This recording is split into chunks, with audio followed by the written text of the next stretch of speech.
Hello everyone and स्वागत welcome है back आप to my सभी channel का and welcome इस to this दिव्य उज्जैन गाथा सीरीज जहां पर मैं आपको आज पूरी जहां इस वीडियो में सिर्फ महाकाल लाइट एंड और साउंड शो उज्जैन दिखाऊंगी की जो आभा महाकाल कॉरिडोर आलोकित में होती होता है। है। तो आप इस वीडियो को एंड तक देखिए and enjoy this light and sound show.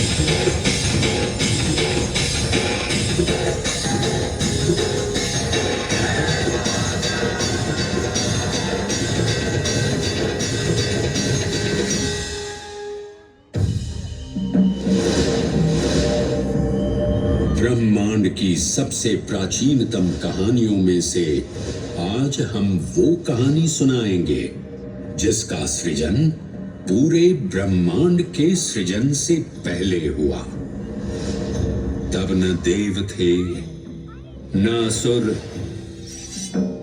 न जीव था, न जंतु, न जल था, न अग्नि, न वायु, न भूमि। समष्टि के शून्य में विराजती एक शक्ति, कालातीत और कालों के नियंता।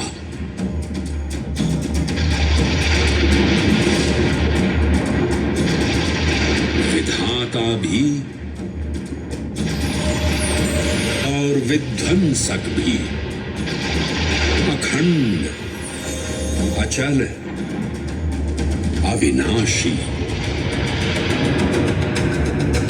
ये कथा है उस महादेव के महाकाल स्वरूप की जो सृष्टि के आरंभ भी हैं और काल के आगमन भी हैं। वे ही काल के सृजनकर्ता और नियंत्रण करता भी हैं।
निर्विकार होते हुए भी अपनी माया से विराट विश्व का आकार धारण करने वाले महाकाल।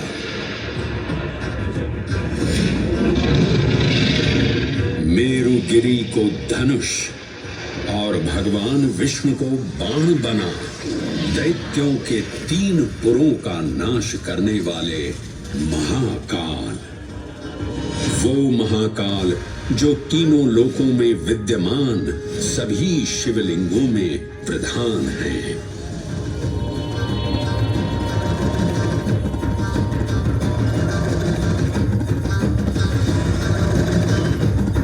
वो महाकाल जिनके त्रिशूल की तीनों नोकों से काम, क्रोध और लोभ पर नियंत्रण होता है, जिनके मस्तिष्क पर चंद्र शीतलता का प्रतीक है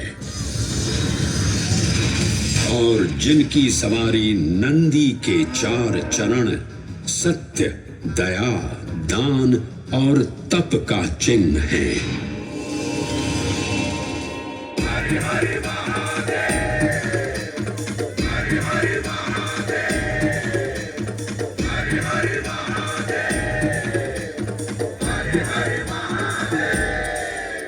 न पुण्यं न पापं न सौख्यं न दुःखं न मन्त्रो न तीर्थं न वेद न यज्ञ अहं भोजनं नैव भोज्यं न भोक्ता चिदानन्दरूपः शिवोऽहं शिवोऽहम्।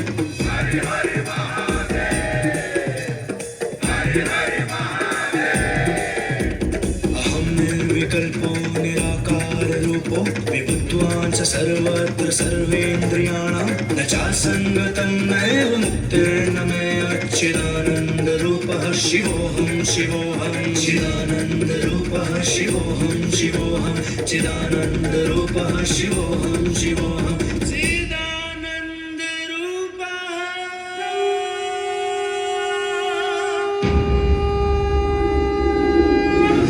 वराह पुराण में कहा गया है, नाभिदेशे महाकालस्तन्नाम्ना तत्र वै हरः, अर्थात नाभिदेश उज्जैन में स्थित भगवान महाकालेश्वर तीनों लोकों में पूजनीय हैं। आकाशे तारकाम लिंगम पाताले हाटकेश्वरम मृत्युलोके महाकालम सर्वलिंगम नमोस्तुते।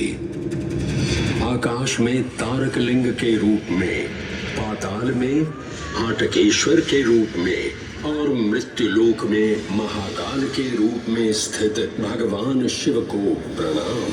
समस्त लिंग स्वरूपों में विद्यमान भगवान शिव को सादर नमस्कार।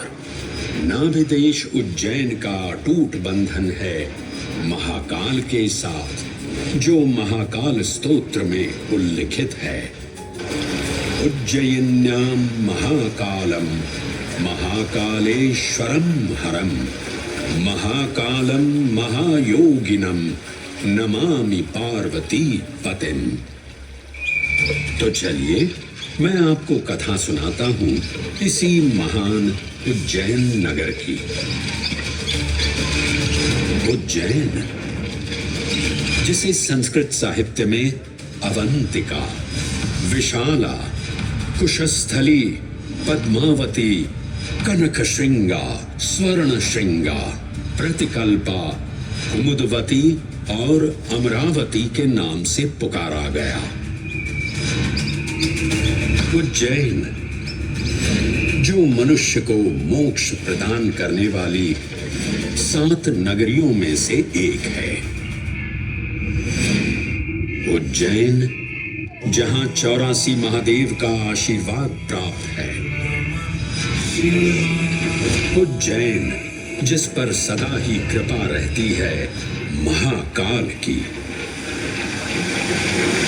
यहाँ सतत क्षिप्रा नदी की निर्मल धारा बहती है। डमरू के नाद से जीवन को ऊर्जा मिलती है।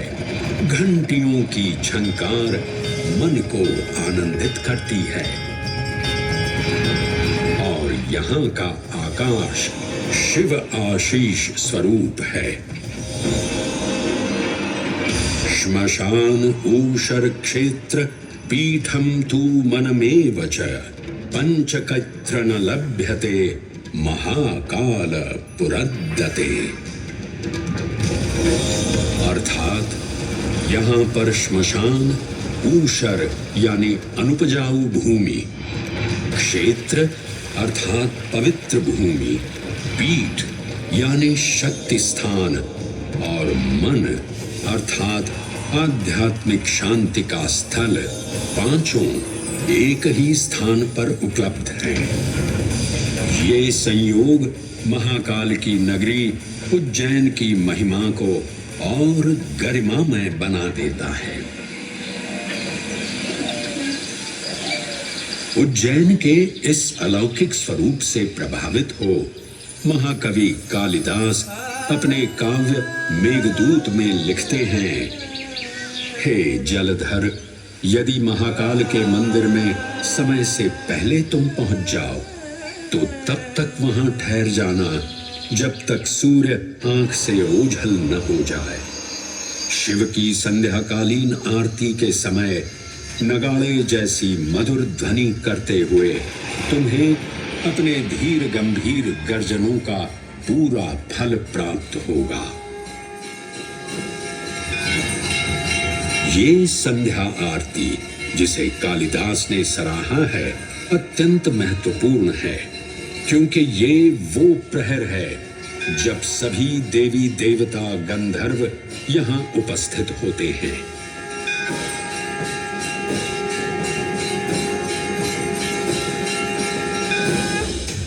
उज्जैन की महिमा अद्वितीय है।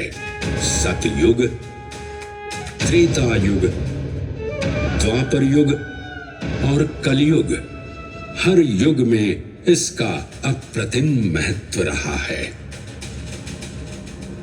इस काल यात्रा में सबसे पहले आपको सतयुग के उस कालखंड में ले चलता हूं जहां देव और दानव एकत्रित हैं समुद्र मंथन करने के लिए।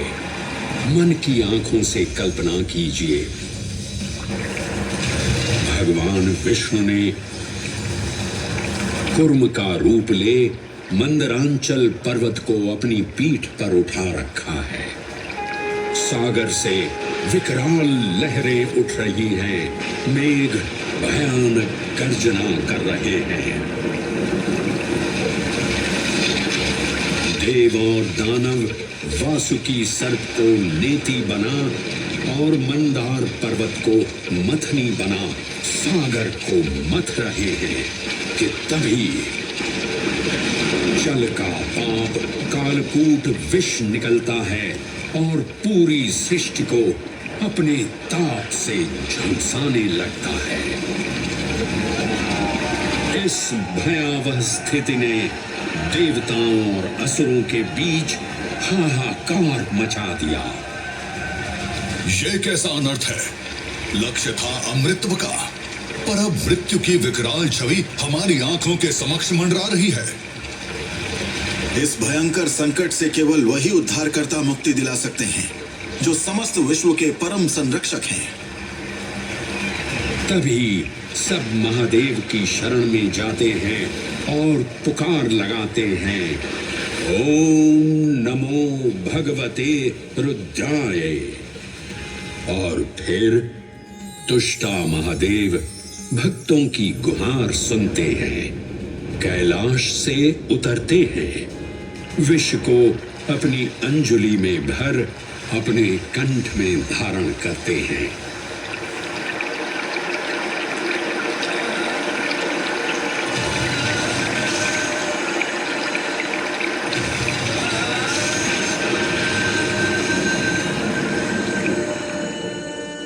अंततो गत्वा सागर मंथन से अमृत कलश प्रकट होता है। जैसे ही अमृत प्रकट हुआ, दानवों ने इसे केवल अपने आधिपत्य में लेने की आकांक्षा प्रकट की और संघर्ष छिड़ गया। आज यदि हम इस अमृत को प्राप्त कर सके तो हम देवताओं पर हमेशा के लिए प्रभुत्व स्थापित कर पाएंगे। अमृत अपात्र हाथों में ना जा पाए, क्योंकि ये अपनी शक्ति का असीम दुरुपयोग करेंगे। इस अराजकता के परिणाम स्वरूप अमृत की कुछ बूंदें छलकी और पृथ्वी तक पहुंच गई। 4 स्थलों पर स्पर्श हुआ इन बूंदों का, हरिद्वार, प्रयागराज, नासिक और उज्जैन।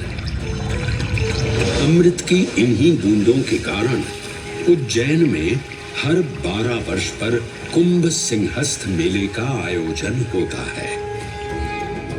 भगवान शिव की लीला देखिए, लोक कल्याण के लिए स्वयं विषपान किया और अपनी नगरी पर अमृत वर्षा करवाई। अमृत की पावन बूंदों से अभिसिंचित ये दिव्य उज्जैन भूमि रामायण के पृष्ठों में भी सम्मिलित हुई। सतयुग के बाद त्रेता युग में माता सीता की खोज में वानर सेना का यहाँ आगमन हुआ।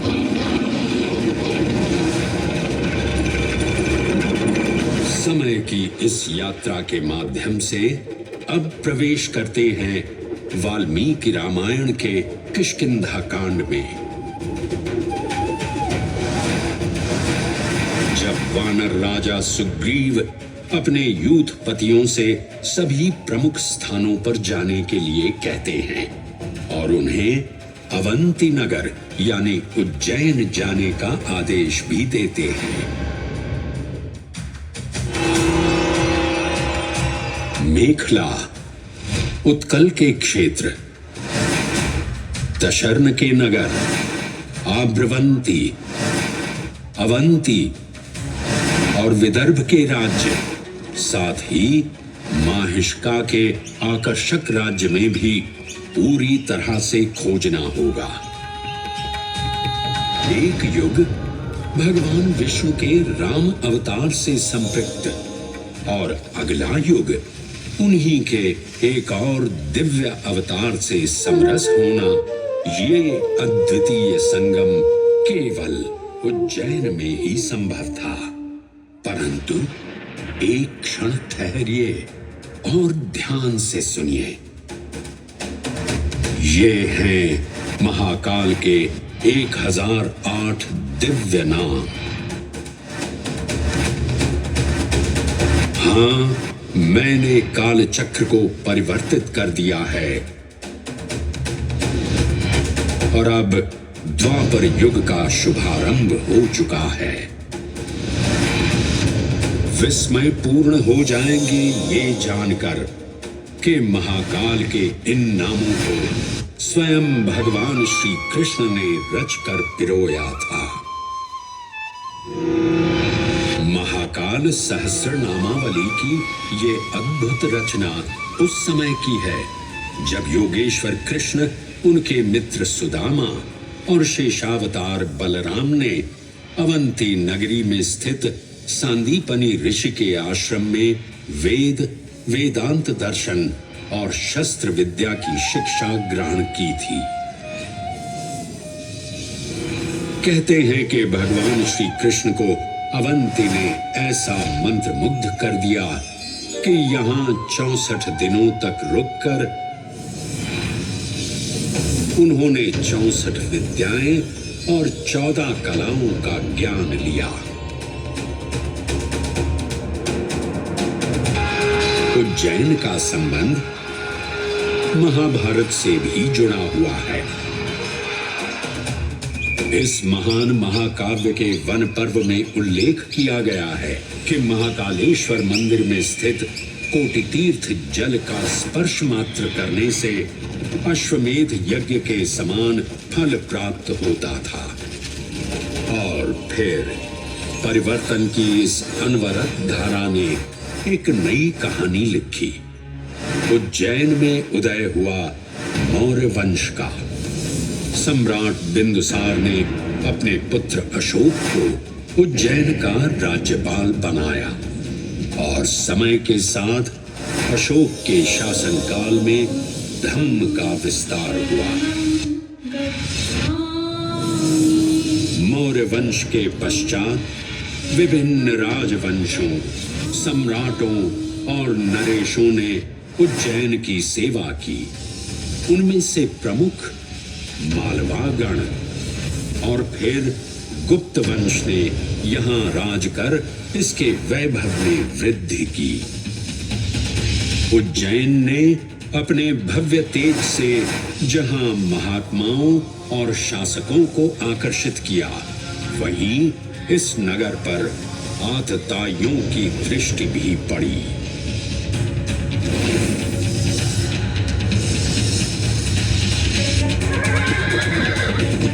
शक मध्य एशिया की खानाबदोश जनजाति थी जिन्होंने उत्तर पश्चिमी और मध्य भारत के कुछ हिस्सों पर आक्रमण कर अपना शासन स्थापित किया।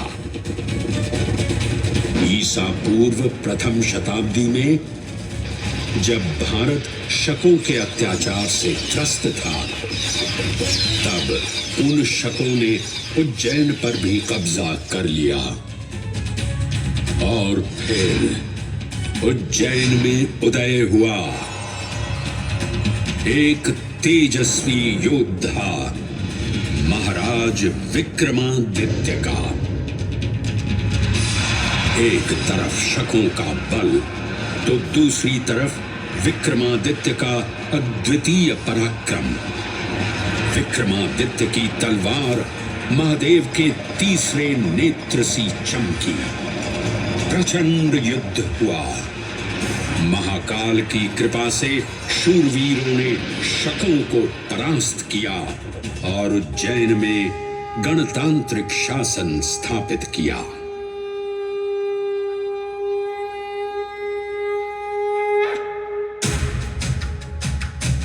इन्हीं महाबली विक्रमादित्य की राज्यसभा महाकाल मंदिर में ही प्रतिष्ठापित थी। आज भी इस मंदिर की घंटियों में विक्रमादित्य की वीरता और शौर्य की प्रतिध्वनि गुंजायमान होती है। राजा विक्रमादित्य और शकों के मध्य हुए युद्ध ने उज्जैन को काल चक्र से अभिन्न रूप से जोड़ दिया, क्योंकि जिस दिन उनको विजय प्राप्त हुई, उस गौरवशाली उपलब्धि के सम्मान में एक नवीन पंचांग का शुभारंभ किया गया, विक्रम संवत पंचांग। आज भी कई हिंदू पर्व और धार्मिक अनुष्ठान विक्रम संवत पर आधारित हैं।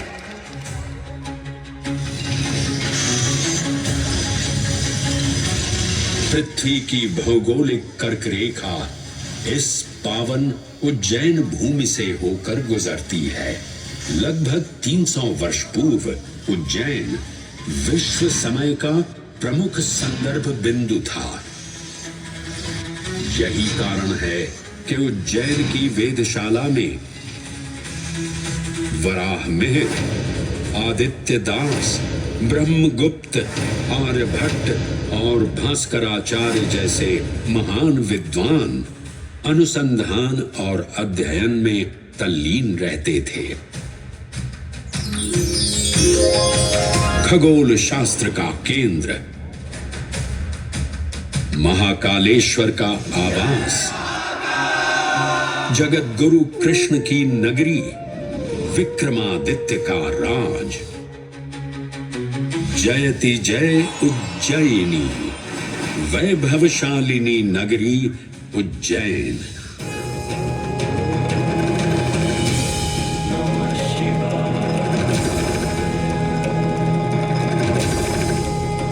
श्वासों को शिव मंत्र से अलंकृत कर, मन को भाव की गंगा से निर्मल कर, जो भी उज्जैन में महादेव की शरण लेता है, उसका कल्याण होना निश्चित है। आज सुनी सबने गाथा महाकाल की, दर्शन जिनके दुर्लभ हैं, नमन करे जिन्हें काल भी, चरण में जिनके है बसा। ये समस्त संसार कभी नहीं देखा होगा धरती पर ऐसा चमत्कार।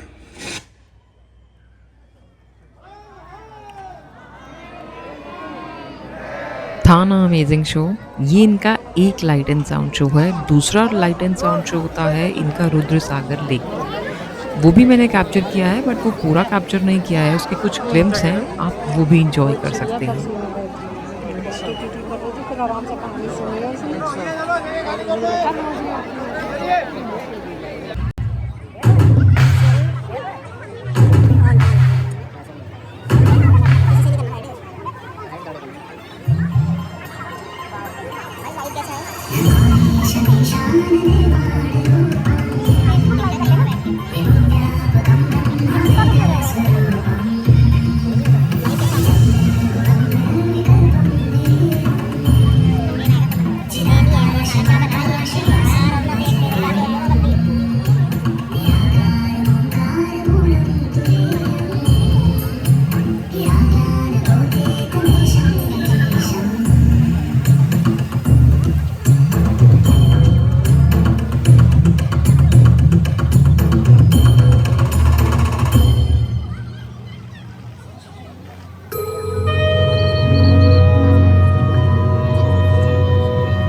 सुने उसी पावन नदी शिप्रा से महादेव की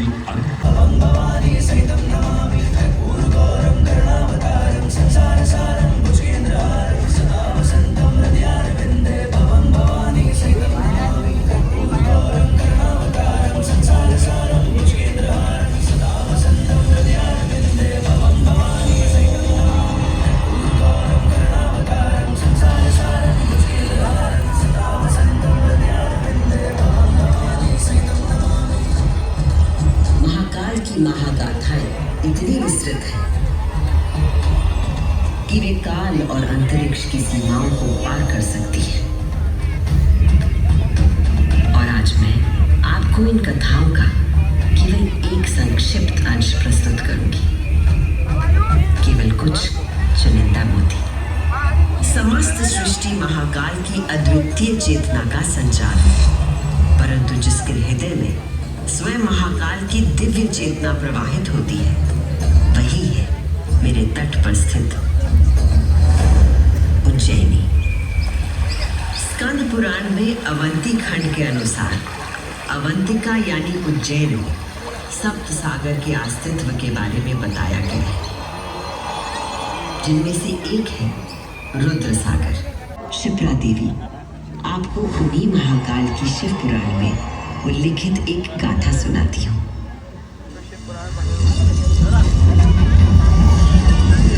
ब्रह्मांड के इतिहास में हमारी आकाश गंगा में भगवान ब्रह्मा और भगवान विष्णु के बीच श्रेष्ठता को लेकर प्रचंड विवाद हुआ।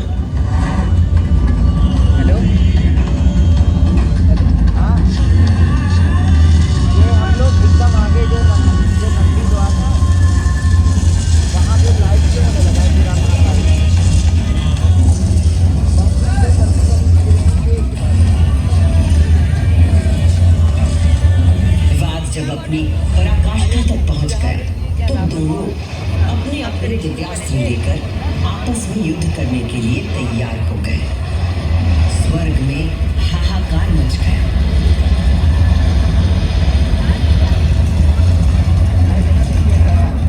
दिव्यास्त्र चलने से संपूर्ण जगत पर प्रलय का आना निश्चित था। महान अग्निस्तंभ आकर स्थापित हो गया, जिससे दोनों देवताओं के दिव्यास्त्र स्वयं ही शांत हो गए। उस दिव्य और विराट रूप के पंचमुख थे और प्रत्येक मुख में 3-3 नेत्र प्रकाशित हो रहे थे। उनके भाल पर चंद्रमा का मुकुट था और मस्तक पर जटा। उनका कंठ नीला था और उनकी 10 भुजाएं थी। उनके अंग समस्त आभूषणों से सजे थे। उनके मस्तक पर भस्म का त्रिपुंड था।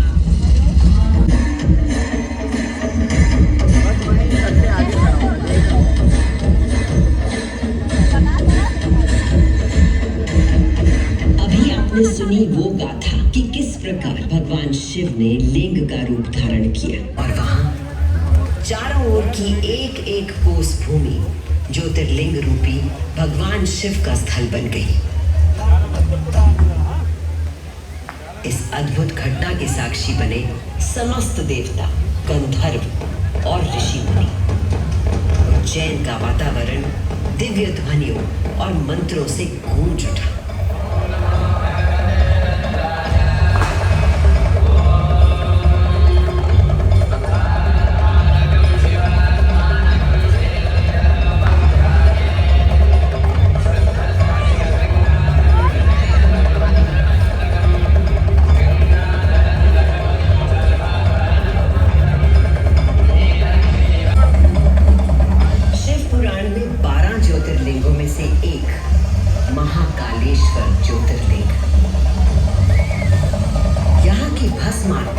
विश्व प्रसिद्ध है।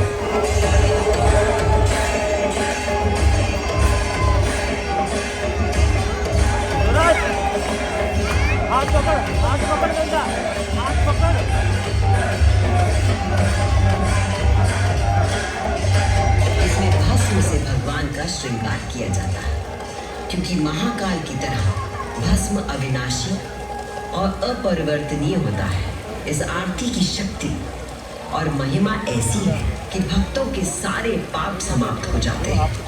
केवल इतना ही नहीं, उज्जैन वो नगरी है जहां मानव शरीर पूरे ब्रह्मांड के साथ सामंजस्य स्थापित करता है।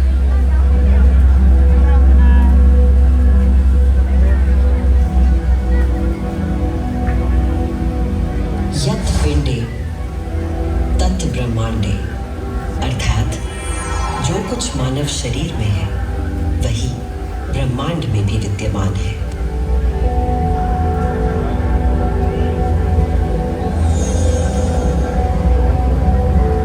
ब्रह्मांड के सृजनकर्ता महाकाल के आशीर्वाद से मैं शिप्रा आपको उज्जैन तथा महाकाल की शक्ति, भक्ति और मुक्ति की गाथाएं सुनाती रहूंगी। काल का प्रवाह अनंत है, इसलिए जब तक महाकाल है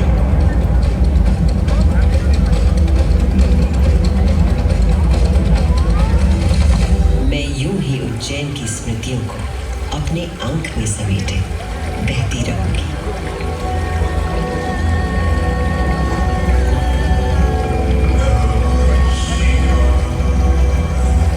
जय महाकाल।